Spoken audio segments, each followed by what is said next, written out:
Healthy workplaces are characterized by strong communication, mutual respect, and attention to work relationships. And there's no denying that work and workplaces are currently experiencing a crisis.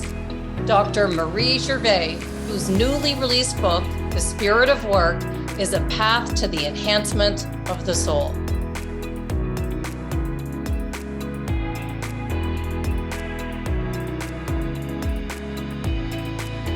For returning guests, welcome back. And for those who are new here, I'm Andrea Samadi, author and educator with a passion for learning, understanding difficult concepts, and breaking them down so we can all use and apply the most current research to improve productivity and results in our schools, our sports environments, and modern workplaces. On today's episode number 214, we'll be speaking with Dr. Marie Gervais, the CEO of Shift Management, Inc., and the author of The Spirit of Work, where she offers a high-level yet approachable model in rethinking how we view and structure work. Her book delves into the fascinating relationship between people and work, combining ancient wisdom, modern science, spirituality, and real-world examples to share insights into developing a soul-sustaining workplace culture. She also has a podcast herself, the Culture and Leadership Podcast, where she dives deeper into this topic. After releasing 3 interviews this year on workplace burnout, it's been clear that workplaces around the world are indeed experiencing a crisis, as I've had many messages relating to individuals with their specific workplace struggle. And Dr. Gervais highlights this new workplace problem in the beginning of her book when she shares that statistics about workplace engagement, happiness, and satisfaction have shown consistent decline and saw significant change since the event of the coronavirus pandemic. If you're a leader, a change maker, or anyone looking to build a humane and sustainable system of work and can see that something needs to change in your workplace, this interview is for you. I hope we can all learn some new perspectives to create happier workplaces where productivity and creativity soar by looking at how to build our future managers with skills that are based on what humans need to succeed and develop in our future workplaces. In today's episode, we'll cover the interconnection between science, business practices, and sacred texts as they relate to work. We'll look at practical tools and workplace examples to apply to management as a soul-enhancing journey. We'll rethink common but destructive workplace cultural assumptions so we can see ourselves as a spiritual being with thoughts and actions that have lasting effects. This episode has already made me move from my thinking or intellectual mind and see what we can learn together when we incorporate our spirit or our soul into our daily work. Let's meet Dr. Marie Gervais. Welcome, Dr. Gervais. It's so wonderful to meet you. Thank you for coming on the podcast all the way from Edmonton, Alberta, Canada, which I still consider my home country because I grew up in Canada. Welcome. Well, I'm happy to be here. Thank you so much for inviting me to be a part of your podcast. And I'm very impressed with how organized you are with your questions and your back notes and everything. It's a cut above the rest, I must say. Well, thank you. Thank you so much, because you almost had no questions, right? Like something weird that we'll get into. I put a considerable amount of time into preparing for each interview, and just something really weird that's never happened to me before happened with yours. But before I get into that, I just wonder, because I heard you talk about how releasing a book for you, your new book, The Spirit of Work, has just been released. And I watched you unbox it. And I know you put your heart, your soul, and your mind into this book. And I saw that enthusiasm and excitement as you're opening up the box. And I related when you said that releasing your book was like pushing a boulder up a hill. So how has this release and book journey been for you? just like pushing a boulder up the hill. You're just, Right. I mean, I thought when you've written the book, the publishing part would be easy, but I really had no idea how much work it took. And that, was working with the publishing company, but it's not like they just do everything. They go, okay, do you like this image or that image? Do you want this tone or that tone? Is this editing consistent with what you want to say or inconsistent with what you want to say? And then you go through 3 different editing processes, and you have to be really careful about thinking about that. And it's like, it was a really engaging process, and they give you every step of the way. They go, okay, now you're onto this, now you're onto this. So you have actually 6 days to get this one done. And it was like, okay, I have a business. How do I fit all this stuff in? So it was a lot of work. And then I had different people that worked with me. And so the publishing expert did one thing, and the marketing expert did another thing. And I got a really nice compliment from the marketing expert. He said, I have never worked with an author who had such a comprehensive marketing program without my help. And I went, really? That's great. Well, I mean, you still gave me some really good suggestions for where to go and how to make adjustments and things, but I didn't think that what I was doing was anything special. In fact, I thought it was way behind everybody else. I thought everyone else is doing way better than me, and hope I can catch up someday. So yeah, I really did feel like a lot of work. Yeah, absolutely. When I saw what you were doing, even the amount of podcasts you've done already, and just looking at your Instagram page that you're showcasing, and you really have to do this when you release something. It's all up to you. They're not going to go, okay, like today at 3:00, we're going to unbox the book, show up. It's all on you, right? Yeah, and what I found is the things that I did with the least amount of, like, I just come back from the airport when I unboxed the book, and my husband said, "Oh, look, the book, some of the books, your first promo package books have arrived." And I went, "Oh, really? Take my phone and just do a video." And I was like really dead tired. I had no makeup on. Afterwards, I looked at it, I thought, oh, I look so bad. No, And I loved it. but I loved it. Everyone, I had so many comments on that. All the social media I put it on, people just kept commenting on it. And so you do that. And then the other stuff that you've planned and that looks more polished, you may not get as much reach from. So you don't know. You just have to keep doing what you think you should do. And eventually something works out. Well, I was so impressed when I saw everything from start here, and I'm sure that we're going to really uncover and go deep into the spirit of work. And so I've got to tell the story behind your episode, because with content creation, there's so many twists and turns.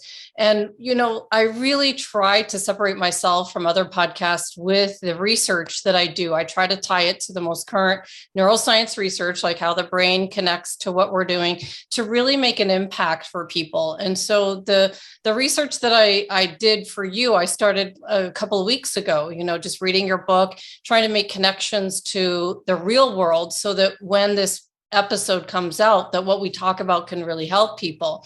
And so something happened that's never happened in all the years I've been creating content, but I must have saved your questions after I finished them. I remember saying, I'm finished. Yes. Saved it on my desktop. And I don't know, did I hit delete everything and I saved it delete? I don't know. But I sent off to your team a blank version of the questions. And thank goodness I saw it the next day, because I had time to recreate your questions. But I know there's lessons that we learn with everything we do. And I think for me that I really had to look at the spirit of work. And so I noticed that when I was watching you unbox your book, that I saw your spirit, or I saw how you were connecting to how you're going to help the world. And I think that I needed to rework your questions in a new way. So what do you think about this aha moment that I had? Maybe that the first original set of questions just might not have gone into the spirit of work. What do you think happened with the fact I had to redo your questions? I actually think probably both sets of questions would have worked fine, because there's this interplay and a dynamic when you are interviewing with someone, and things come up on both sides that you weren't expecting. And podcast hosts are pretty good with responding to those things. So but I think that for you, maybe that with this fear of having lost everything, and the loss of the time that you put into it, would it hurt? A I little was bit. feeling your pain when I saw that, and I thought, oh no, I feel bad for her because I know what it takes to do all these things. And I just, I don't know if it has to do with the spirit of work. It's just that when you're doing something that matters to you, you're willing to put the time into it, even if it's inconvenient. And that's what you did. Yeah. So, Yeah, so just honoring you for your spirit of work. Thank you. thank you. No, it really matters. That whole behind the scenes part that no one gets to see. And then off I send the script, and then we normally have a wonderful whatever it turns out to be. But it always starts a few weeks before. So it was just an interesting moment to have before recording this episode. So what does the spirit of work mean to you? Like, it meant something to me. Obviously, after I lost the work, I thought, well, what should I have learned from this? But how did a negative experience from your job years ago lead you to continuously ask questions about workplace culture, leading you to write this book? Well, I've had lots of negative experiences. My first job was when I was a dishwasher at age 13 for an institution, and I was the youngest person. They hired me because they could pay me $2 an hour. and and the person who was in charge of the team, because the institution did catering for different events and things like that, the person who was in charge of the team said to me, so you're in junior high right now, are you planning on going to high school? And I went, yeah, why wouldn't I? And she said, well, I never finished high school, so why would you? And at that moment onward, she made my life very difficult. And I thought at the time, what difference does it make whether someone you're working with has finished high school or not? But apparently it made a really big difference to her. It had something to do with her approach to work, which she had to be the smartest person in the room and the one with the most experience. And if anyone else had more education or more experience or any other kind of smarts, she felt intimidated by it. That wasn't what I articulated when I was 13, but on reflection, a few years later, that's what I thought. I thought, oh, that's why it was so hard you couldn't do anything. I couldn't do anything right. So that was my first one, but I have had many negative work experiences, each for different reasons. But I think what stood out the most from me in my negative work experiences was feeling excluded or left out or given a lower salary because I was a woman, and only finding out about that later. And it particularly hit me hard when I had a university position, and I was an instructor. I wasn't like a professor at that point, but I was an instructor, and I was tasked with helping someone else who was a professor to improve their teaching skills.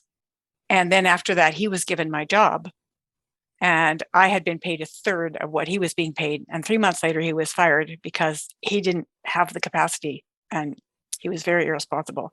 So because he was a man, he was hired for his potential. And as a woman, I was hired for my existing competency, but paid a third of what he was paid. And I only found that out 2 years later. It really burned. Yeah, it's interesting, these burning situations in the workplace. When I remember when I had to leave a higher paying position because I had to stop traveling. I had to go from the field to inside sales. And I remember a manager telling me, no one makes what you made in the field. We have to lower your salary. And I thought, okay, if that's the only way I can, stop traveling, I'll do it. Come to find out, years later, how many people had higher salaries than what they lowered me. And I wanted to just rip her eyes out. I was like, that was the meanest thing anyone's ever done to me in the workplace. But, and it even happened with Indra Nooyi, who was the CEO of PepsiCo for a number of years. And they paid her less than others and she felt at the time she couldn't say anything about it. Right. And then she thought, well, I'm getting a good wage, so it's good enough. But why would you just say, because you're a woman and because you're a woman of color, you get less money? That's just the way it goes. Right. So suck it up. Right. And that's what the HR department told her several times in a row. Oh, wow. Yeah. And that was not so long ago. That's like 5 or 6 years ago. Wow. And we could talk about this one and go on so many We could, tangents. yeah. I know that anyone listening, it's happened to them. It's happened to me. It's something we never forget. And I'll never forget the people that stifled me from forward motion in a company. The people that said, no, I don't want you to do this. Whether it was trying to move forward and go into different departments saying, no, you need to be here. It's like, you just never forget those experiences. So you also remember the experiences of kindness and people helping you out. Oh, yeah. And, and someone who's like on your side when you really needed a friend and there was somebody there and it wasn't usually who you expected. Yep. Those really make a difference too. So, yeah. Do you want to hear one of those? Yes. And that's where we're going with this, because that's why we're doing this podcast, for sure. Not to go down, although it's great talking about all those mean people that we'll never forget. But yeah, let's talk about the people that really support. Well, after, this is my business now. This is the 16th year of the business. It's my 4th career. But when I was in the middle of a recession and I was madly scrambling to try and figure out how I could find more work, I stumbled upon the manufacturing industry's leadership journal, one of the leadership journals, and I was very taken by the journal. And I joined the group, and I went to a conference there. And I had some experience with training manufacturing managers, but I didn't know as much about the manufacturing industry as I do now. And I would still say there's so much to learn. But it was interesting to me, but I felt really out of my element, because I come from, work and culture in the workplace, and not manufacturing specifically. So since then I went to a bunch of different things and learned stuff and took some courses and improved my background knowledge. But at the time I didn't have that much knowledge. And the editors of the journal who were also interviewing people went out of their way to include me.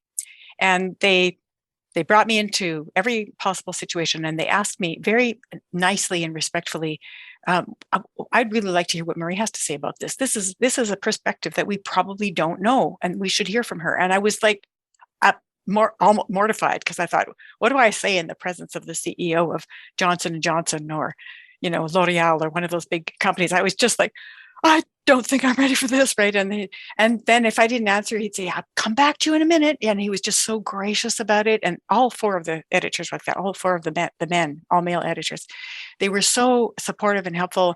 And they kept building me up all the time, bringing me on calls, asking me to contribute to the journal, and showcasing the things that I did. And I was so grateful for it. I felt really validated. And I complimented them on that and they said, well, they did that with everybody, but I felt like it was really personal for me, right? Mm-hmm. And they said, well, because, you really were bringing a fresh perspective, and we really are thinking in a rut, and we really did need to hear from you. And we weren't just making that up. And I went, you were? Like, yeah. So that was, to me, that was me coming in, which is as a business person, but it was still the same. It was this experience of feeling validated and appreciated, and that people asked curious questions and thought, wow, let's bring this person in here. We need her. And I had not experienced much of that. Most of it was like, this person is scary. Let's see what we can do to ignore her. Yep, definitely. I'm sure you've experienced that too. Definitely. And then you're right. You're absolutely right. It's an amazing experience. I think when a company can open up, I talked about it on my last podcast episode, a think tank, where you start to pick the employees' brains. It's like, then you get to see just what you experienced and how incredible that made you feel. Everyone has that in them to contribute in some way, but most people never get asked. They don't. And if you ask them, you could find a whole bunch of stuff out, because often people are willing to answer. Mm-hmm. The other thing that, just briefly, is this idea that with neuroscience, I didn't know at the time. I do now, because I've been training as a master practitioner in EFT, so emotional freedom and trauma tapping and things like that. But at the time, I didn't realize how other people were being triggered, how I was being triggered, what people's nervous systems were doing to them. And had I understood that, I would have been able to negotiate things so much better. And I think my negotiation skills are better now, because I'm aware of people having a nervous system, and I'm aware of my own. I'm feeling kind of defensive right now. I think I'm just going to put that on hold and breathe. And then 2 seconds later, I'm back, right? Things like that I didn't know at the time that I know now. And I think people really need to learn from that. The benefits of neuroscience and understanding nervous systems and how the brain works is so significant. Oh, it's so helpful. Definitely. Definitely. It's so interesting, this perspective you bring. So I want to go into something that I've covered a lot on the podcast, the idea that we as human beings live simultaneously on three planes. So we've got our spiritual, our soul side, our intellectual, our mental side, and then our physical side. And we started very early in our episodes with Dr. Dan Siegel. He talked about the mind sight, or, that being the basis for social and emotional intelligence. And then we moved on to Dr. John Medina, and he talked about theory of mind and being able to see the mind of others to connect on a deeper level. And my good dear mentor, Bob Proctor, who recently passed away earlier in the year, he talked about paying attention to our spiritual side in the creative process. So, what can you say about our mind, body, and soul connection that you see is important in the workplace that we probably never thought about? Well, I talk about that a lot in the book. The first premise is that we are spiritual beings having a physical experience, and that physical experience is meant to inform us. And we're also having an emotional experience, which is not necessarily the same as a spiritual experience. There can be some overlap. And we're having an intellectual experience. We're having a discovering the mysteries of the universe experience. So we're having all these multiple experiences at the same time, and integrating them only with thinking and saying, I think I can figure this out and I'm rational, is maybe 10% of your capacity to understand the world and read reality. So it's so important to say, what's my body experiencing right now? What are the sensations? What's my heart telling me? How is that? I'm in a context, I'm in a collective context, and everything around me man is organic with the world. So the systems are affecting me and I'm affecting the systems. And if I don't know those things, I'm going to keep going down this narrow little path and make decisions based on incorrect and insufficient data. So they will be inevitably wrong. So we have to come to understanding from a more holistic perspective, because we're making bad decisions, obviously, from the state of the world. Mm-hmm. So how do we take this and build workplaces that we love, where we can be with others in healthy, enjoyable interactions and solve conflicts easily? Where do we even begin with this? What have you created in your book? Well, I started out with the idea, first off, that we don't leave our baggage at the door, that you bring your body to work, bring your mind to work, bring your heart to work, bring your soul to work, and you are bringing your community to work, whether you know it or not. Do you know who you're bringing? So those are the 5 main themes of the book, and spread out across 8 chapters. And so I take the teachings of the sacred texts and teachings and stories from the world religions and apply them to a work context, which I don't think has been done yet. I know people are weaving those kinds of ideas into what they're doing. And often they do it from their own denominational perspective. They're not looking at it from what's out there, what's the wisdom of the ages, and how can we apply this to work. So I think having that kind of a wide lens can be very helpful. But to apply it practically, soul enhancing rather than soul diminishing words, thoughts, and actions is the way an individual can engage with this. So a soul enhancing thought would be, wow, she looks tired. I guess I should go over and say hello. Or it might be walking down the street and thinking, look at all these lovely people. Too bad I don't have time to meet all of them today. You're thinking what would expand. And when you're given the choice between doing something that would be spirited and reactive, and doing something that would be responsive and appropriate, you choose to do responsive and appropriate, even if it's harder, because you want to respond in such a way that the other person doesn't feel damaged. And when you do something that causes damage, you make reparations. You make an attempt to make reparations. So it's based in the idea that when you're doing soul enhancing thoughts and actions, you're expanding human potential, your own and that of others. So you'll see in the workplace, you'll see people being creative, people feeling free to speak what comes to mind, but they're doing it in a kind way because they're concerned about how it's landing and if people can hear it. You'll see lots of virtues. You'll see helpfulness. You'll see cooperation. You'll see joy. And in a soul diminished workplace, you'll see anger, negativity, even hatred happening. You'll see inequity. You reach the point where you see grinding misery and tyranny. That's the extreme. But if it goes unchecked, that's what it becomes, because it becomes the norm of the workplace culture, it becomes toxic. And I know in some provinces in Canada and at quite a number of states in the United States as well, it is now considered a workplace hazard to not address a toxic workplace culture. And that means you can take that to court. It can be a human rights issue. It can be a workers' compensation issue, all of those things. And they are now starting to appear in court cases and in workplace investigations and things like that. So we're reaching the point where workplaces have to face up to it, but they don't have any tools. And this is a simple tool. It's, is this, I'm going to say something right now. Is this kind? Right. Is this honest and kind? Yeah. You can just ask yourself some probing questions. Or I did this today. I think tomorrow I could probably pay attention to that and do better, right? Or this went really well. I got to do more of that.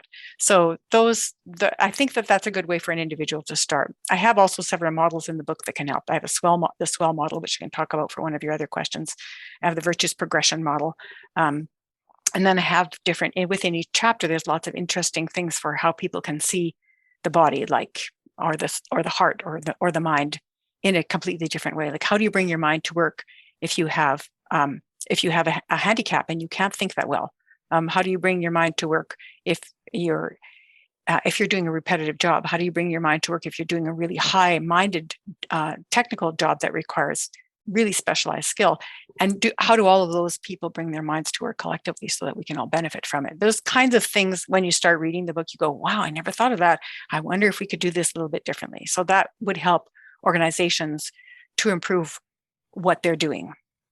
Oh, this is interesting. Like, even just beginning to think of looking at someone, like you said, soul enhancing or soul diminishing, I started to think about the person as a soul. And I know that our soul is always for expansion. We always want to do more. Like, our beginning example was just us talking about the times that we couldn't do more. Mm-hmm. And so your examples are incredible to expanding what we want to be in the workplace. Yeah, and that, the 4 editors of the Manufacturing Leadership Journal, their behavior and thoughts and attitude and actions towards me, I felt that as being expansive. And it gave me the courage to move forward for years, speaking to high-level people without feeling inadequate. Whereas before I was thinking, oh, I'm really too low on the food chain to approach this person. But that doesn't even cross my mind anymore. It's because of them. It's because of their soul-enhancing behavior. It allowed me to see myself in a more expanded way. So this is where the work environment needs to be. And I know that we've all experienced places that aren't like that. But so here's a quote that I saw you post on your social media that really made sense to me. And I'm sure anyone listening would agree that true leaders don't create followers, they create more leaders, just what we're talking about. They push people to expand and be and do more in the workplace. But often this isn't what happens. There's no room for new ideas. I remember I got once told I'd been picked to speak at an event. Someone had seen that I did some work for the National Speakers Association. So they said, let's get Andrea to speak. And one of my managers from above said, nope, she's not talking. Get her off the list. And I remember being squashed and thinking, this guy has no idea what I do in my spare time. But so he wasn't creating leaders. But so this is a very rare experience in the workplace. So, and if you think about it, it's almost impossible for someone to go from the bottom of an organization to the top within that same organization without having to leave and prove themselves somewhere else. So what do you think about this whole concept? What's behind this idea of where managers or leaders are not creating other leaders, but squash them into a corner. So they have to leave and come back. Well, if we go back to my dishwasher experience, that woman felt threatened because she didn't feel she had much to offer herself. So she thought, I have to surround myself with people who are less than me rather than more than me. And when people feel threatened and they feel psychologically unsafe, or from a career perspective, they feel like their career may not be safe or solid, then they engage in these kinds of destructive behaviors. And so one way to deal with that, if you are an individual working with someone like that, is to speak to their spirit rather than to speak to their actions. So, which would be, I really value this in you. I want to tell you how much I appreciate this particular thing that you do so well. And even in the case of a woman that I interviewed who was coming from China and was way overqualified for the first job that she got, she went to one of the people in the construction company where she was working as a lower level accountant. And she said, I really think I have a lot to learn from you. And I'm wondering if you would mentor me on, and then she named what she was interested in. And I mean, in her situation, I would have thought these people are incompetent and I'm stuck here. But she didn't think that. She chose instead to say, there's something here that I can learn from everybody. Let me pick one person and see, and she actually, so they stopped feeling threatened because she was sincerely finding something that she could appreciate and that she could speak to. And because of that, they lost their fear of someone taking over. And the story has a really happy ending. And it is that, she discovered through looking at the systems of accounting, which were a complete mess. She said, my philosophy is always look to see what's already there and try and find out what the history is, because there's a reason why everything is the way it is. So if I can find anything out about the history, that might help me to understand it, instead of going in and saying, let's change this. This is not working. And so she discovered that in their accounting system that there were $1 million of unpaid bills. I mean, unpaid in accounts payable to them, right? Oh, so wow. they were missing $1 million just because of horrible accounting. So she went to this person who she asked to mentor her, and she said, I have discovered something that is a problem, and that is you've lost $1 million worth of revenue because the bills haven't been collected. And can I share an idea with you about how we could maybe fix this problem? And he was all ears at that point because he felt supported instead of threatened. Mm-hmm. And so she did it, and they were so grateful that they promoted her. And then when she did eventually leave, they were practically eating out of her hands. And they said, can you find us more people from the Chinese community with your accounting skills and your good diagnosis skills and your great tact?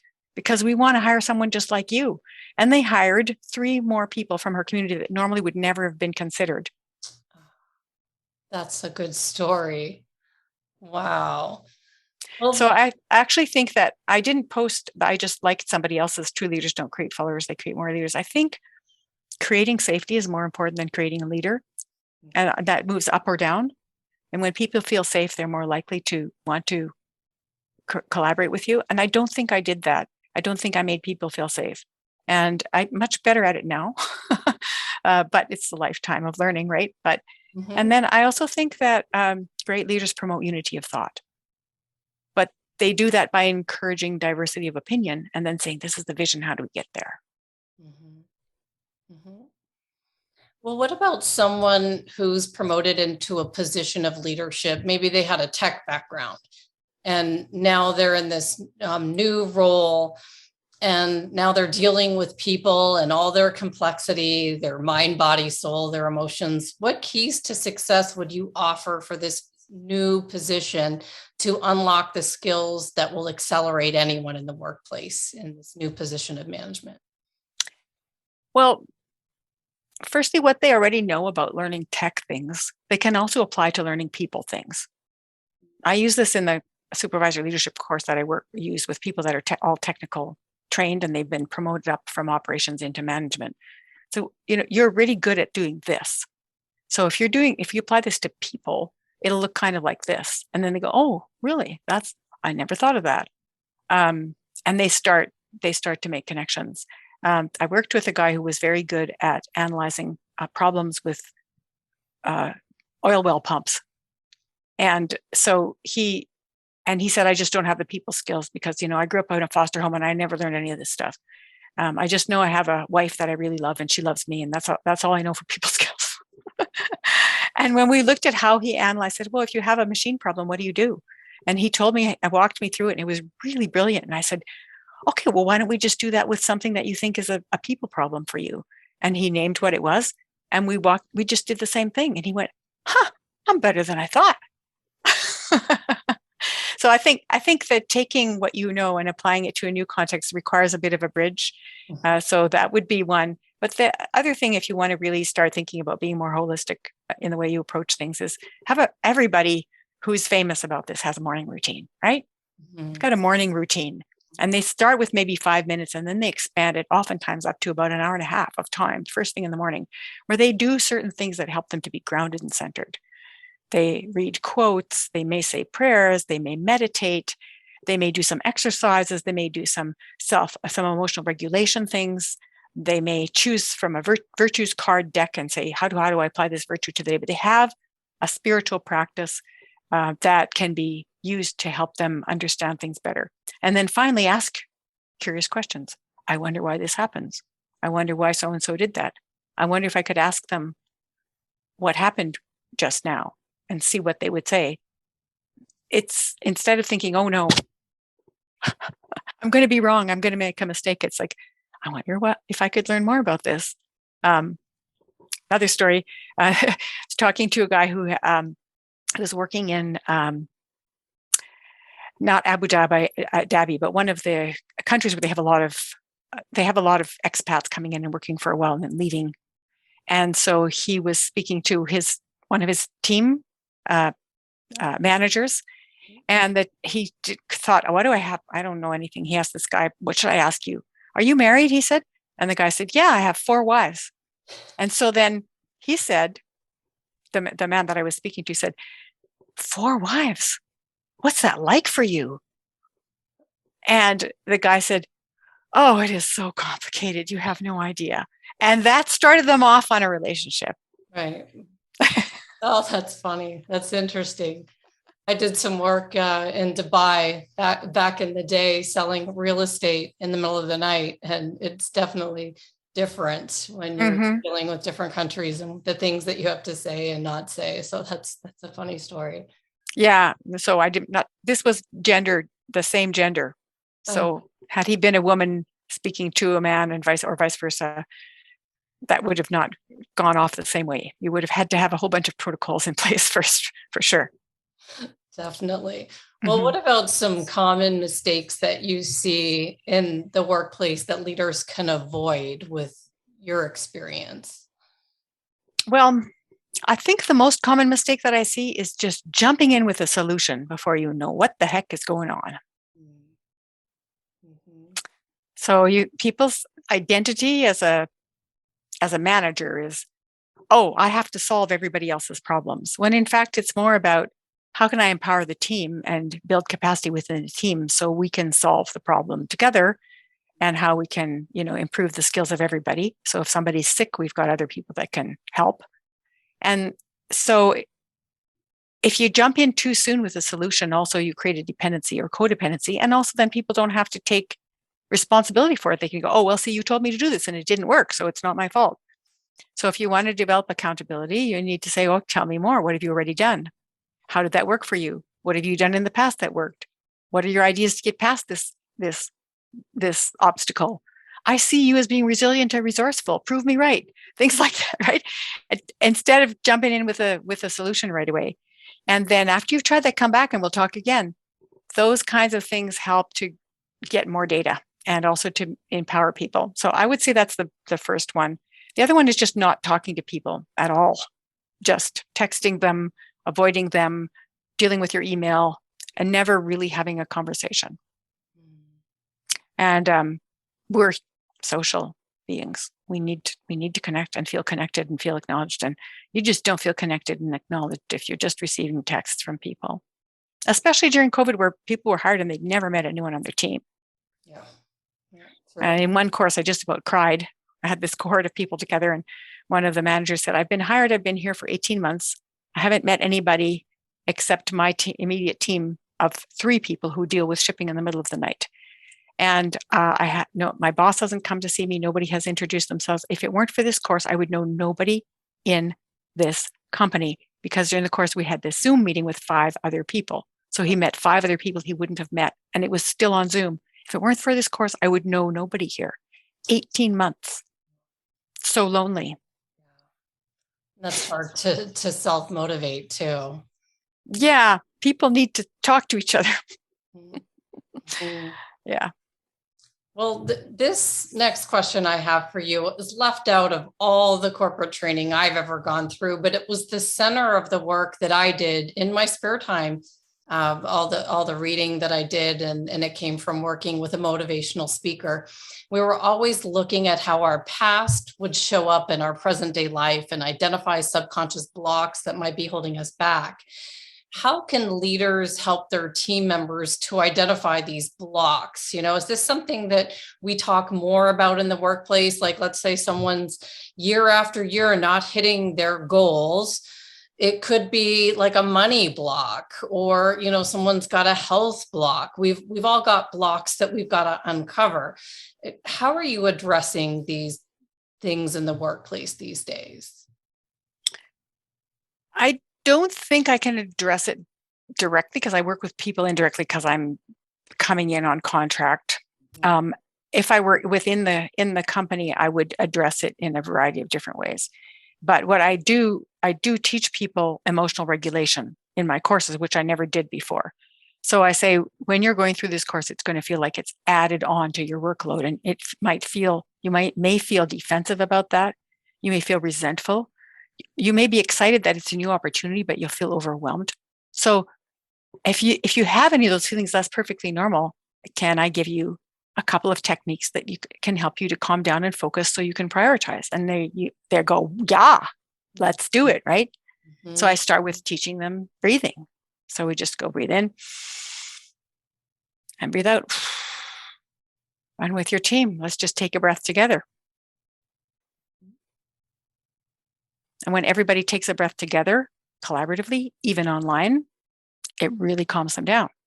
So I just show them that. If they're interested, I show them a few more, but just there's some really useful breathing techniques to help you calm yourself down.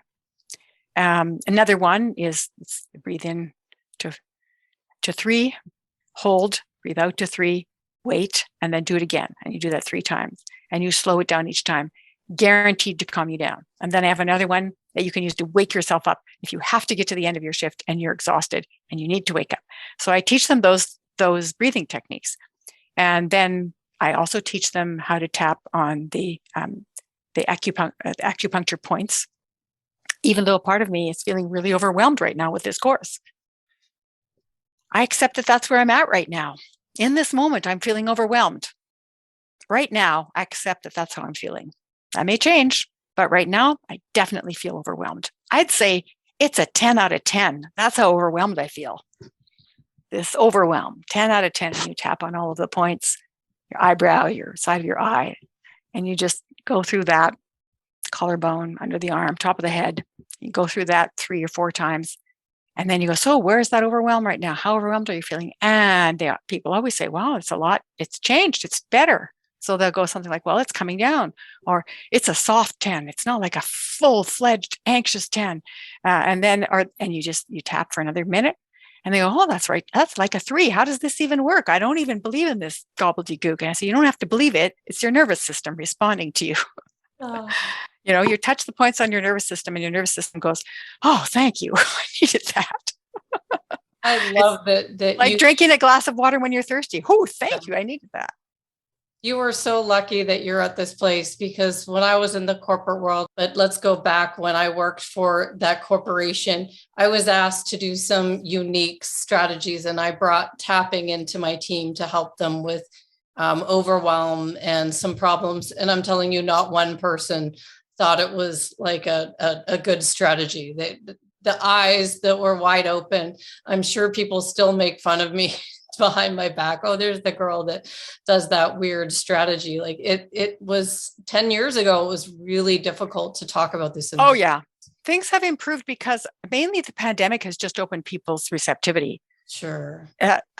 So 2 recessions and a pandemic have made people so stressed and anxious that they can't deny this anymore. Right. And so I would say that this is at this point, I've been able to do this really only since COVID, because before that, people wouldn't have accepted it. Yeah. But I usually introduce it. I say, let me tell you a little bit about the nervous system and how it works. And here's the sympathetic and the parasympathetic system. And this is what they do to you. And if you're always in one system, this is what it's shutting down on the other side. And so to balance it, you're going to be better at work, right? And they're going, yeah. So they feel more safe because they're getting more information. Mm-hmm. And then you ask their permission, right? So you go, could we try a little exercise to see how you feel? And if you don't notice anything, fine. Let's just test it and see if it works for you, right? Like I've never had anyone say no. If they don't want to, but one person said, I don't want to participate, I'll just observe. I say, no problem, you just watch. And they watch and they go, wow, that was like a big change. I'm going to try that too, right? So that didn't happen before, but now it's not so hard to get people to try something different because they just don't even know what to do anymore. They're so stressed out. So, and the violence and people flying off, really flying off they're way dysregulated. Mm-hmm. And so people are just so please give me something that's going to help. So now it's a little bit easier, but I always start with that safety parameter of let me give you some knowledge about it. Let me ask you your permission. Let's just try this. And it may not work for you. That's fine. Let's just do it for a minute. It's only a minute of your life, that kind of thing. And you'll still get some people who resist, but I usually don't have that issue. The only person who consistently resisted was a social worker who was very dysregulated herself and really interesting, because they're using it in schools now. Like I know superintendents that use it for students that are having challenges in the classroom. And I think, oh, you guys are so lucky, because I remember standing up in front of a big group of my peers and watching their faces just go, what are you doing? And no, we're not going to do this. And I thought, but part of it for me also comes from, I have a background in drama. Mm-hmm. And so I would just walk into any workshop and I'd go, so everybody stand up. All right, raise your right hand. And I would never said, okay, we're going to do drama. Is that okay? Never. I never told them what it was. I just say, okay, everybody stand up. Okay, raise your right hand. Do this, right? And then after, so what was that like for you? And then after I go, so that was drama. What did you think? They go, no, that can't be drama because I was good at it and it was fun. So, wow, that's good. I like that. Yeah. So in order to rethink work, informed by this new understanding that you've uncovered about the greatness that we're destined to achieve as a human race. And I think that's such a noble cause. As I was watching what your book is about and what you're all about, I thought, wow, this is what we need right now, especially after the past few episodes I've had on workplace burnout, and there is a crisis. Mm-hmm. And I think maybe this is why I lost my questions for you in the first place, is to think about them again and really ask them from a way that they came from my heart, my emotional side, after, I got over the fact that, oh my gosh, I have to do this again. But it just made me bring my soul more into this for you. But what do you want our listeners to take away from this interview? What would be your final thoughts about what you want them to ponder for a bit on improving our workplace and make them happier? Well, just that concept of I have the power, or I have agency to choose a soul-enhancing thought, word, and action. I can do that. I can also choose soul-diminishing. It's up to me. So and when people realize they have that agency, they tend to more err on the what can I do that would be soul-enhancing. And if you look around you and you go, okay, like you were commenting on my background, I'm noticing your background too, a lot of people work in very ugly work environments. That's also soul diminishing. You look at any kind of despotic and tyrannical rule or war, what do? They reduce everything to rubble and ugliness and gray. No color, no expansion. You can't think or create or do anything. It's just restrictive. So when people start seeing how effective that is to choose to be soul enhancing, and even within yourself, is this a soul enhancing thought? If not, maybe I just need sleep. Maybe I need to be compassionate with myself, and that's soul enhancing too, right? So when you start thinking that way, it makes such a big difference in the way you approach work. And there's more in the book about communities and what their role is, and institutions and what their role is, and what models and things that they can use, and reflection questions and things they can use to get started on it. But just from an individual listener's perspective, I think choose to be soul enhancing is the thing I'd like people to take away. Well, that's a good one, because that really stuck out to me, definitely in the very beginning. So for people who want to learn more about your book, about your podcast, and the work you do at Shift Management Inc., is the best place your website, shiftworkplace.com? Yeah, and there's that shows all of my work. Also, my podcast page is up there. And then there's a tab that says book. And if you click on that, it goes right away to the places where you can order the book. And I think this would make a good lunch and learn. The book would make a good lunch and learn. Even just to take the chapter on the body would be really good lunch and learn, because you start with breath and then you move through people's relationship with food, which is so unhealthy, and how can we rebalance our relationship with food and with water and with movement, and why do we always want to be exercising but we don't do it? How do we integrate that? And so just that alone would be so good for people to talk about at work, and then they don't have to go do anything about it. They don't have to work on themselves. They just have to be aware of it, and they start to auto-correct accordingly, right? Everything starts from that awareness. Definitely. And your videos, and like what you said, that your publisher noticed that your marketing materials are incredible. They really are moving.